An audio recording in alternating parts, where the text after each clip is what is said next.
when I went in the courthouse, the two judges, Judge Brown was one, and Judge, I can't think of his name right now, but his hand shook, and I always wondered why he's shaking and I'm getting the sentence. And so he had sentenced me about 5 or 6 times. And then it got to where once one of his convictions is upheld, the state Supreme Court and the state appellate court would also uphold it. So this is the situation where I never sat in, but I got 5 convictions I had to sit in. I never rode the buses, the Freedom Ride, but I was intending to ride. And I got 5 convictions out of that. So I go before the court this night, I don't know what it was for. And the judge says to me, he's gonna harass me, I guess. Oswald Billingsley, brilliant young lawyer, if he could have been a judge or president of the United States. That's why segregation is so wrong. He's brilliant. But he did like his liquor. And so he would always get him a nip when he get ready to go to court, so he get ready for trial. And that night he must have taken a pretty good sized nip, because the nip had gotten him. And we go before Judge, I'm going to think of his name in a minute. This was the one he turned red, you know. He said, I'm going to make, Ardell said, well, we take the Fifth Amendment. He said, the Fifth Amendment don't mean nothing in this court. I said to Ardell, I said, it's going to be rough tonight. He said, I'm going to make Reverend Shuttlesworth take the stand. And I'm going to ask him some questions. And if his answers a certain way, my ruling will be that way. That means he's prejudged. And if he answers another way, my ruling will be this way. So Ardell was arguing with him. And Ardell had started sweating. And Ardell didn't hear the judge say, if you say another word, I'm going to put you in jail for contempt. So he was feeling sensitive. I said, well, cool it, baby. I said, I got to go in. You stay out to get me out after I get in. I said, going in doesn't bother me, because, see, when I was in jail, I'd harass him about integrating the jails, everything. I never did, so he said, so I said, Your Honor, and I just started talking. I said, you mean that means I got to take the stand? Yeah.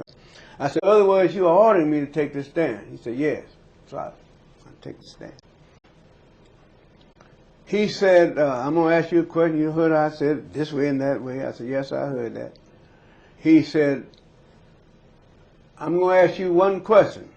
Are you going to violate any more of our segregation law? Now, I wouldn't care if he had put me under the jail. I wasn't going to answer him no.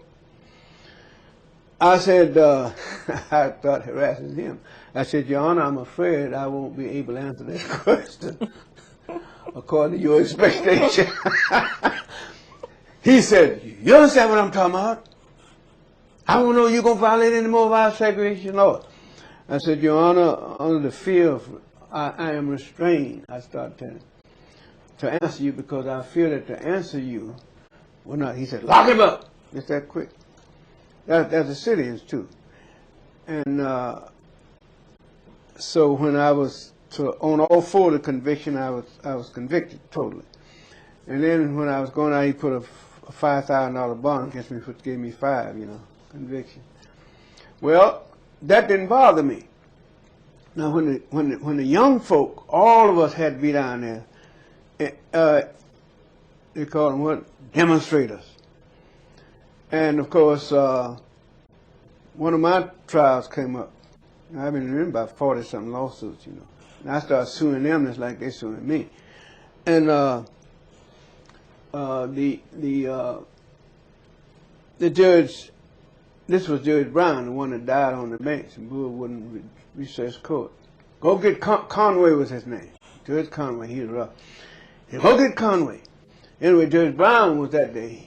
He said to me, I think first time he called me Reverend Shuttlesworth, I regret that due to the overcrowded conditions of the jails, I cannot sentence you this morning. I said, Your Honor, we're making progress. So that gave me what I wanted, because they can't put me in a jail. So that night, I guess it was at least 1,000 folks at the meeting. I said, well, now, the day I found out there ain't no room for me in jail. So we ought to do some of these things. I said, these over every courthouse is something about equal and exact justice to all men of whatever persuasion. I said, let's test that out at our courthouse. So in the first place, tomorrow we will drink not black water, but white water. Well, the next day, all the fountains were dry. No water in the white, black, nothing. In the county courthouse and the city hall, which are right there together. And I had people go and check out from upstairs to downstairs. I thought they might have had ones for them, you know. I was going to make sure we get equal treatment. So the next night, I had about 2,000 folk there. Martin was there that night. I said, now, today we had equality. I said, the judge couldn't drink, I couldn't drink. I said, about 30 policemen over there in the Greyhound bus station at lunchtime, all of them guns and everything, blue uniforms. I said, they were over there. I said, well, what y'all doing over here? They said, well, hell is hard on us too. I said, well, it ain't gonna stop till y'all get with us and we all be together. So I told the crowd, I said, okay, we had equality today. Nobody could drink. White folk couldn't drink, we couldn't drink. I said, but tomorrow we shoot the West. I said, you know what? And I always dramatize. I said, I always wonder what made these white folks act so crazy over these toilets. I said, so tomorrow we use white toilets. Next day, all the toilets were locked. County courthouse, and I had people to test to see if they had one saved for themselves, you know. And I had somebody stand near Bull Connor's office.